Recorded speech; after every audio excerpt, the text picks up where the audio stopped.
حضرتك. المشكله بتاعت المنزله وسمنود تعلمها حضرتك جيدا. تمام اكيد طبعا. لم يتخذ فيها القرار منذ حوالي شهرين. كان هناك مباراه يوم 25/4 25/4 اجلت لحد 25/5، ثم حضرتك بجواب يوم 24/5 اجلت المباراه لحين النظر في هذه الشكوى. تمام. راي حضرتك ايه؟ والله يا كابتن تامر، والشكوى جت الاتحاد. الموضوع ده يعني فيه لغط، مش من سمنود والمنزله بس، في القسم الرابع شويه كده مخالفات. فاحنا مشكلين لجنه هيبقى موجود فيها سياده اللي هو محمد والكابتن شعبان اللي هو رئيس القسم الثالث والرابع، والمستشار حسين حلمي، عشان نفحص الشكاوي الخاصه باللعيبه دي. اللعيب اللي حضرتك بتتكلم عليه ده اللي هو فهيد تقريبا، اللي هو كان في اليمن. تمام. ابراهيم. وجي لعب في الدوري هنا، وهو كان معاه بطاقه دوليه وايدوه في المنطقه. انت عارف حضرتك في كده حلقه مفقوده في هذا الموضوع، وعشان كده في لائحه شؤون لاعبين اتعملت واعتمدت امبارح، وفي يوم السبت باذن الله بكره في اجتماع مجلس اداره للاعتماد النهائي بالنسبه لها. فالموضوع ده مش زي ما حضرتك بتقول او متخيلين ان هو منسي او متروك، لكن هو طبعا متعلق بمستقبل نادي، بسنه كامله من اللعب في القسم الرابع. عندهم امل ان هم يطلعوا القسم الثالث.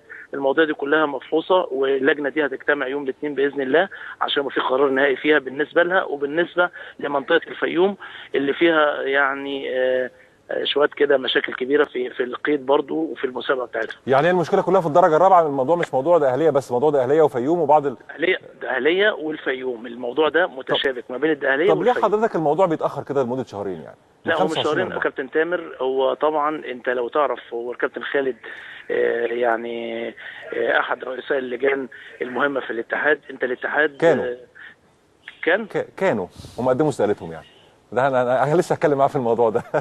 قدموا استقالتهم. احنا ما نقدرش، احنا استقالته مرفوضه من دلوقتي لان هو قيمه كبيره وما نقدرش نستغنى عنه. ربنا يخليك يا فندم. لكن هو الكابتن خالد هو عارف ان ما فيش مقر للاتحاد، حتى المقر المؤقت اللي في استاد القاهره. لما الاستقاله يا سياده العميد لما نقعد فيها انا وانت مع بعضنا، الاستقاله مش عشان المقر.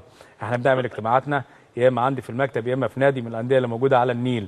انما الموضوع مش موضوع مقر، موضوع اكبر من كده هنتكلم فيها. احنا مش في حل ان احنا نتكلم فيه دلوقتي يا سياده العميد. هو بيتكلم على الموضوع بتاع الاهليه. برضه بعد اذنك كابتن خالد، ايا كان المواضيع احنا يعني الاتحاد بيتشرف بيك، ومرفوضه الرساله من دلوقتي لانك انت اضافه للاتحاد، ومش بقولها لك مجامله. لكن انا بكلم الكابتن تامر على ان يعني ليه القرارات بطيئه. لو ما تتخيلش ان الاتحاد كله بيدار من مكتبين، كل مكتب 3 في 3. فالموضوع ما هوش كده وما فيهوش مشاكل. انت عندك مشاكل في الدوري الممتاز، عندك مشاكل في القسم الثاني، في دوري الترقي. كل المواضيع والملاعب مجهوله بالنسبه لك. هيتلعب امتى؟ يوم السبت عندنا دوري الترقي بالنسبه لمنطقه الشرقيه، منطقه القناه والقاهره. الماتشات لسه ما خدناش الموافقات. الموضوع ما هوش فيه قصور، لكن في مشاكل بتقابلك غصب عنك واكبر من اي حلول. فموضوع منية سمنود والمنزله والفيوم ما كانش فيه قدامنا غير يبقى فيه لجنه مشكله من شؤون اللاعبين ومن المسابقات ومن الشؤون القانونيه عشان نشوف حل في هذا الموضوع. اسف المقاطعه سياده العميد. انا معايا طبعا الاستاذ احمد الناحيه الثانيه، لكن هسال حضرتك سؤال. اللائحه بتقول ايه لو اكتشف هذا الموضوع؟ لو اكتشف ان في واحد في الدوري اليمني بيلعب ورجع لعب في الدرجه الرابعه، اللائحه بتقول ايه في وجهه نظرك؟ استاذ احمد مين اللي على الاتجاه الثاني؟ استاذ احمد امام نائب رئيس اتحاد المنزله منية سمنود. اللائحه بتقول ايه بالنسبه لو اكتشف ان واحد بيلعب في الدوري اليمني وفي الدوري المصري في آن واحد؟ بص كابتن تامر، ده قرار هيبقى قرار لجنه المسابقات ويعتمد من مجلس الاداره. تمام. اللائحه بتقول لما يكون في حاجه زي كده هيبقى ممكن يكون حسب ما يتراءى للجنه. هل في يعني اصرار على ان يكون في خطا في القيد؟ الكلام ده كله مش هقدر افتيك فيه يعني. في لجنه شؤون اللاعبين اللي هو محمد علي موجود في اللجنه، في اللجنه القانونيه ممثله في المستشار حسين حلمي، في الاستاذ شعبان رئيس لجنه المسابقات. هل هيتشطب نتائج الفريق ده؟ هل هيعتمد؟ الكلام ده كله حضرتك مسار مناقشه، وبناء عليه يطلع القرار بالنسبه للنادي ده وبالنسبه لمنطقه الفيوم، لان نفس المشاكل دي موجوده في الفيوم برضه. يعني وعد ان شاء الله من الاثنين. وعد ان شاء الله باذن الله. كان في قرار طلع، سمعت كده ان في قرار طلع بشطب نتائج فرقه اتحاد المنزله، وبعد كده كمان الجماليه بسبب التسجيل نفس القصه. هل كان في قرار ولا ده كلام سمعناه بس من خلال الصحف والجرايد وما فيش اي قرارات من دي؟ لا كابتن خالد، ما فيش اي قرار من دي، خالص. وزي ما بقول لحضرتك كده نتيجه للمخالفات دي، والموضوع بدا ينتشر في انديه ثانيه، يقول لك ده في ناس مقيده في الدرجه الثانيه وما بتلعبش في الثالثه. لقينا ان احنا عشان المشاكل دي بدات تنتشر قلنا نعمل لجنه تفحص المواضيع دي كلها وتاخد قرار ويعرض على مجلس الاداره، تعتمد قرار اللجنه اللي هي اتشكلت دي حضرتك. نعم. استاذ احمد انت معايا؟ انت سامع السيد العميد ثروت؟ هو بس التاخير بتاع الماتش ضر الفرقه، لان في لعيبه كتير مشيت، لعيبه سافرت، في لعيبه عندها امتحانات في الجامعه اكتر من شهر ونص، دخلنا في شهرين والفرقه بتتدرب ومش عارفين في ماتش هيتحدد مفيش ماتش. فانا التاخير ضر الفرقه. معاك سياده العميد معاك سياده العميد ثروت سليم مدير التنفيذي للاتحاد على الهواء، وكلمه يا استاذ احمد شوف اللي انت عاوزه ايه وطلبات ايه النادي بتاع منيت سمنود. ازيك يا سياده العميد؟ بص يا كابتن خالد، هو كلام الكابتن احمد منطقي جدا طبعا، لكن كل ده هيبقى في الحسبان واللجنه بتناقش هذا الموضوع. لكن انا زي ما بقول لحضرتك كده دي مخالفه. بعزك يا خالد بيه، انت عارف كويس قوي ان مجلس الاداره ده بالذات ما عندوش اي نوع من التحيز ولا المجامله لاي حد، كلهم عندهم انكار ذات. التاخير في اتخاذ القرار اكتر من التاخير. ما اقول لحضرتك التاخير في اتخاذ القرار، احنا اصلا الاتحاد بيدار في هذه الفتره زي ما كل الناس بتقول دي فتره استثنائيه.